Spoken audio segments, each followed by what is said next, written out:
welcome to In the Green with BNI. How are you doing today, Paul?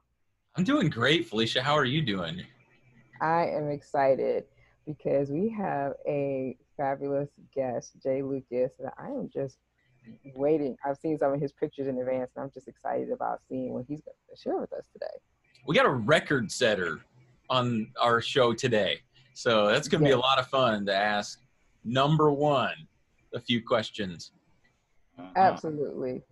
So again, I'm Felicia Miller Johnson with Paul Kroger, and this is In the Green with BNI. And our guest today is Jay Lucas. Welcome to the show, Jay. Well, thank you and welcome. Welcome. We are so excited to meet you and talk with you and learn more about what your business and more about you. Okay. Awesome. Okay, so Jay, this is you on the screen, right? So who is this lovely lady with you? That's my wife of 20 years. Wow, let's give a round of applause. 20 years tomorrow. Tomorrow. Well, happy anniversary in advance and congratulations on 20 years. Yeah, and I have to say, St. Croix hasn't aged a day. It still looks good. So I know a little bit about you. So you're also a bridge champion? Well, yes, I play duplicate bridge, and that started up 6 years ago now when Pam, my wife, told me I had to have a hobby. And so I'd played cards back in 89, 90, and then life took over. And so I went back to the bridge club, and I was really bad to start with when I started back up. And a couple of years later, I did pretty well.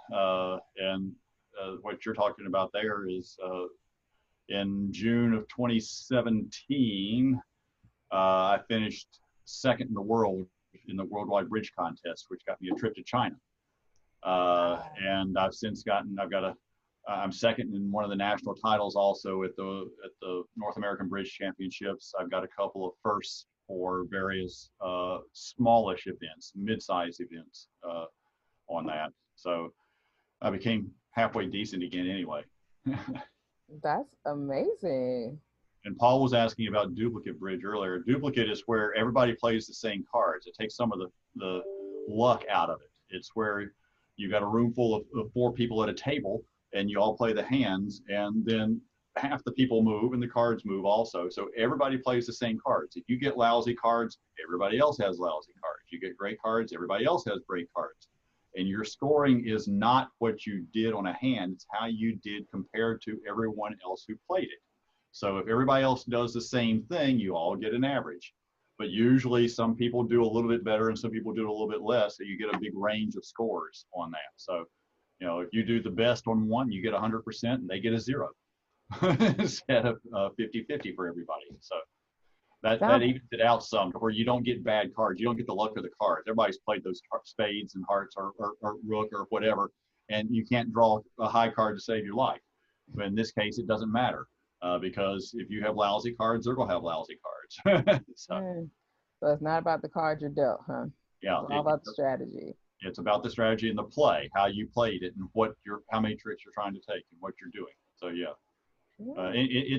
it can be as complicated as you want. Or there's a lot of people who aren't any good. They're never going to be any good. They could care less. It's social. They get out and play. There's people who are competitive and will take your blood when you're not looking, and So Jay, you share some pictures with us. Walk us through these pictures. What does this mean? How does this represent Jay? This one is a collage of every type of job I've had, and I call it a job because I've been paid to do it. So everything up there, I have done something with. I've taught schools. I've done construction. I've been a dairy farmer. I've picked fruit. I've delivered flowers. I've done day crew cleaning. I've been a carny. I've been to electronic assembly lines. I was a paper boy as an adult for 9 years, 300 papers a morning. That's why the paper boy's over there. I've done all of these things. I built school furniture. That's why the furniture is down there in the bottom. The little device in the middle, I did Angel Eye Cameras, which was a spinoff from UAMS. They knew my history and were having trouble with production, where I was engineering manager for a consumer electronics firm. They were having trouble putting it together. So they asked me to help them finish up how they get things together. And now they're doing very, very well. And these are in the NICUs. This is to allow real-time streaming and audio to the parents of distressed children. And now they're going to geriatrics as well on this, where you can do that. And you don't have to be there all the time. You can check in and look and see that everything is going well. You can hear the sounds. So. What about this one? You're waving to us. What are you doing here? I'm in China.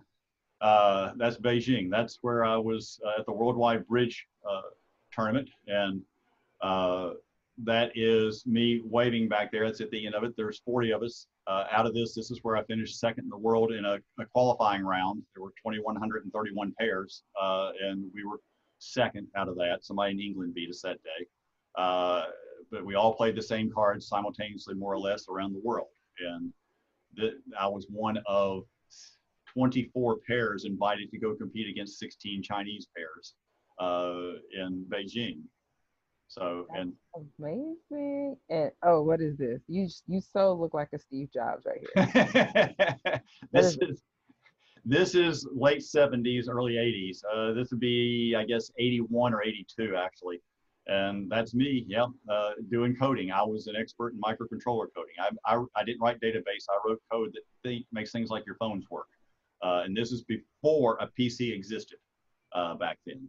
You know, this is pre-computer, as far as people know. Big old green bar paper and checking codes. And yes, I looked the part. Jay, you know probably as well or better than anyone I've ever met that in BNI, we have 7 core values that have been around for a while. Of the 7 values on the screen, would you share with us what's your favorite or what's most impactful to you in your business? Well, you know, y'all are probably gonna think I'm gonna pick learning because of my BNI U stuff, but it's attitude. If you don't have the right attitude, you're not ever going to get anywhere about things. And it's picking up that foot and setting one step forward again when things are difficult. It's taking just a breather if you need to, and starting again. It's having a great attitude when somebody comes in. You know, somebody asks you how your day is, and it doesn't matter what happened, you go fantastic or something like that. And it's just a matter of believing in yourself and that you will get things done, and that that the universe is not actually out to get you, because the universe is unfair. Therefore, you know, it's not trying to get you specifically. It just is random stuff. So, you know, have a good attitude about it. That's awesome. I appreciate you sharing that with us. I feel like to some degree, duplicate bridge is probably a really good illustration or a good analogy for what can you do with a good attitude. And when everybody essentially gets similar cards, it's about playing what you got, right? Yeah, it's trying to figure out a way and thinking it through, and especially after you make a mistake, you got to learn to set it aside in the next hand, or else it'll affect it. If you dwell on it, you're going to not make one mistake, you're going to make 2 mistakes. And once you get 2, now you're in a funk. And so you don't want to have to worry about it. And so the ability to brush it off and come back to it later and look and see if it really deserves attention is something that everybody needs to have. You know, there's a time and a place for all of it, but, you know, sure, look back at your mistakes and decide what they were. My definition of experience is the ability to recognize a mistake the second time around. It's not that you're not going to make them, but, you know, you want to learn from them. So, and have the good attitude that it's a learning process. So it ties into this other one as well. If you have a good attitude, you're going to learn from everything. Jay, can you tell us a story or give us an example of how BNI has helped you exhibit that value of positive attitude? When I joined BNI, I wasn't a believer, not at all. I joined because I had clients that were part of a chapter and they wanted me to visit and join. And since they were good clients, I accommodated them and went in the process on things. And so I had an active will against it really, because I wasn't paying attention. I had great stats. You know, I did what I was required to do and stuff, but you know, it was a lousy attitude about things. And I fully admit I was not a great member early on. It took quite a while.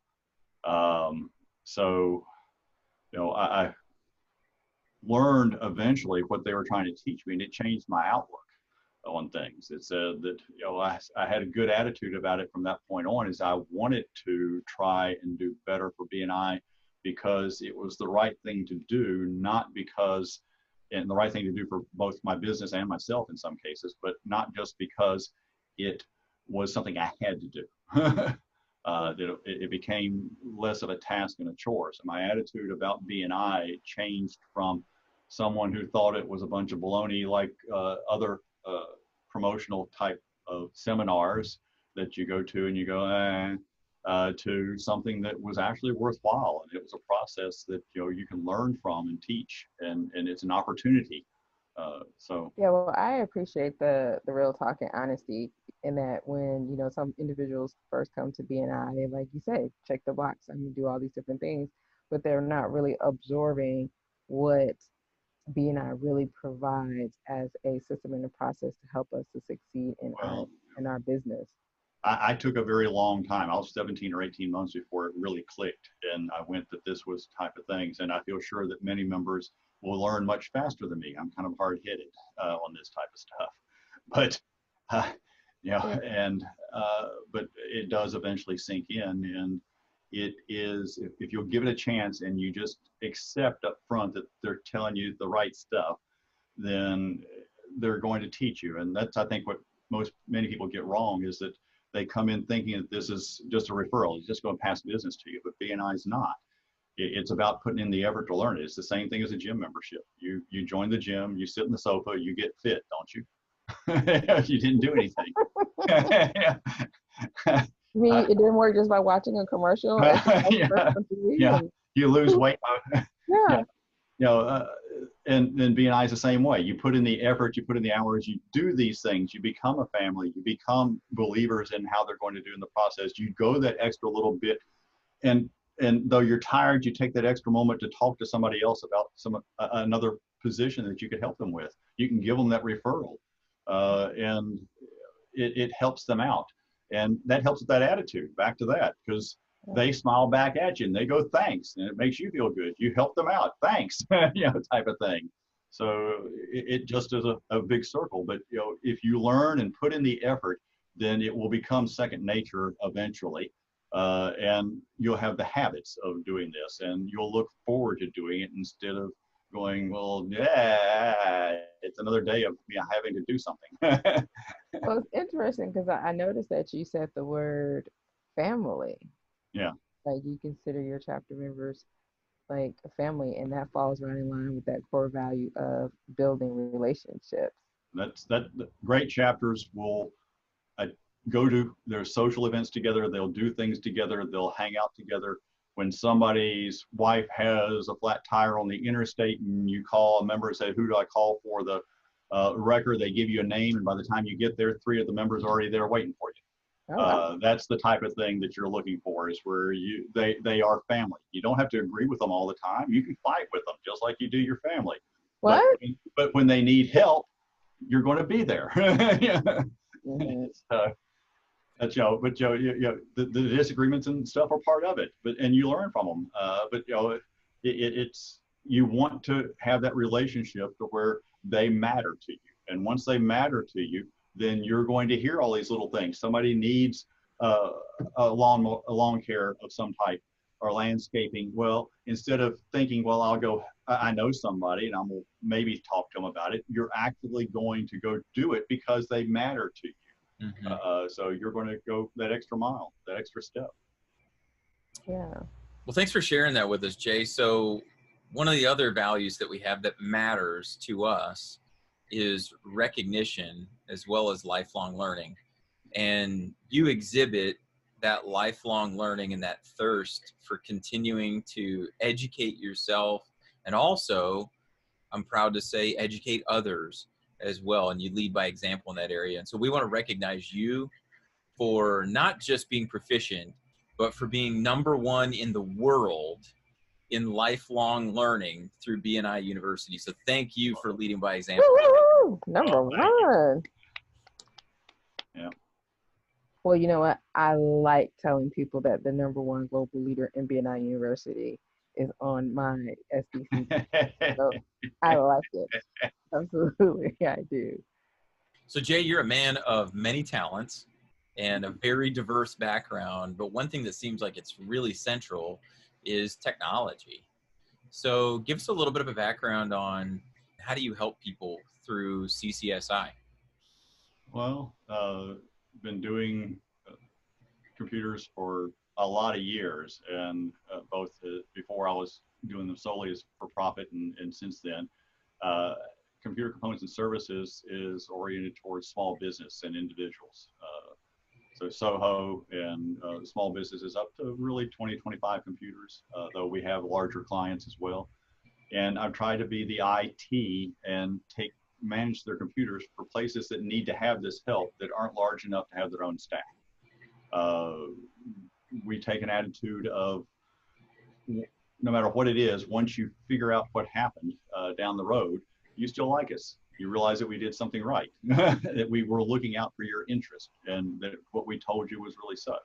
And ideally, we are looking to manage your computers, because just like any other tool that you use, your car or your work tools or maintenance on your house, if you maintain your computers and look at them occasionally and take care of them, then you tend to have fewer problems. And the problems that you do have don't tend to be very large. It's not that something bad can't happen, it's just it's not as often and not as severe in most of the cases. Ultimately, if we're doing our job right, just like any other type of insurance, you're going to get mad at us. You're paying us money, nothing ever happens. And that means that we're doing our job. That's what you want. It makes you productive.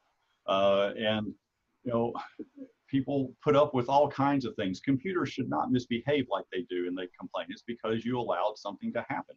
You ignored the little symptom, just like the sound in your car or the flashing at your house or something else along the lines that just some little inconvenience that you ignored, and then eventually it became a problem.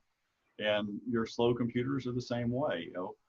We can speed them up. We can help them go faster. We can tell you when you're underpowered, because people don't think about it. If you can save 15 minutes of billable time a day at $40 an hour, it's $10 that you got back in your pocket. Doesn't seem like much until you realize that there's 220 working days during a year. That's $2,200. You just got back all your money on your computers just because you had more time. Same thing if you're doing something and your computer waits on you and you go get a cup of coffee or a drink of water. Did you go straight there and come back? You talked to everybody along the way. So you just lost a couple of hours. It's fine. Socialization in the business is very good. It helps keep morale up and do things and stuff like that. But you don't want somebody interrupting somebody who's in deep thought just because their computer was 5 seconds slow. It seems like a lifetime to the person sitting there. It's really not that bad, but you want it to be fast enough to keep them in their seats. And allow you to do the job that you want and take the breaks when you want, where it's under your control. And I'm a big believer in letting experts do what experts do. I can do plumbing, but I hire a plumber. I can do sheetrock, but I hire somebody to do my sheetrock and painting, because I can earn the money faster to pay them than I can to do the job myself. So unless it's something that decompresses you or gives you stress relief that you enjoy doing on the side just because it's different, then pay the experts to do what experts do. And in this case, it's computers. That's a great lead in to our next question for you. We talk about the most valuable resources that we have. And of all the resources that we have access to, the most valuable is our time. Oh, big time. Everybody talks about the money. They don't want to pay the $500 a year. Well, that's really nothing. I mean, $500 a year in marketing is next to nothing. And what else can you get out of it? You're going to get your money back out of BNI very, very quickly. The money aspect of it. It's the time. Because if you're really going to make BNI work for you, outside of your chapter meeting, you're going to spend another 3, 4, 5 hours a week plus the chapter. So you've got 6 to 7 hours, probably 5 minimum, that you should be doing in order to get a return on your investment of time. And that's the big thing. And so, yes, I'm a big believer in that. But it pays dividends that way also. Maybe not the first few months because you're learning, you're overwhelmed, but down the road, you're going to get everything back. It's sort of like buying stuff on sale and putting it aside. You know, you eat beans and potatoes for a little while, and then you get to eat well because you got more money because you invest it in a bulk purchase instead. But as far as BNI went, everybody talks about, you know, just straight money and getting more business and growing their business. In my case, it was also, it helped me focus my business. That was the big thing on that. I had gone a lot of years due to personal reasons of just getting by on that. But I had fallen into bad habits. But once the BNI click that I was talking about earlier, after all that time, it helped re-energize me. It helped me become smarter business-wise again, pay more attention to these details that I knew I should be doing, but I wasn't on that, and helped do this. And the camaraderie with everybody else, you're seeing other people, and there's some accountability. You want to do it because you don't want to look foolish or look bad. So, you know, you do this too. So again, it helped refocus and do that energy to get things done. And so I've benefited most by helping me become strong in business again, not just the value of money coming in type of thing. That will come over a period of doing business with everybody. But the energy that comes with it, and the thinking about your business and how your business works and what steps you have to do, that's really where I got my value. Awesome. Well, we appreciate you so much being a valuable member of BNI. And so we've come to that part where we can say, Jay, it's official. You are in the green with BNI. Woo, woo, woo. Thank you. Congratulations for all that you're doing, and that we definitely hope that your business is also in the green. Thanks for tuning in to In the Green with BNI. If you'd like to learn more about how you could get involved in BNI, there's a QR code on the screen. Take out your phone, and your camera app will take you right to a link to be able to find out more information about how you can get involved in BNI and experience the kind of life change, business change, more time and more money, just like Jay, Felicia, and myself. Thanks for tuning in with us this week. I've been Paul Kroger. I'm Felicia Miller-Johnson. Jay Lucas. Have a fantastic week, and thanks for tuning in on In the Green with BNI.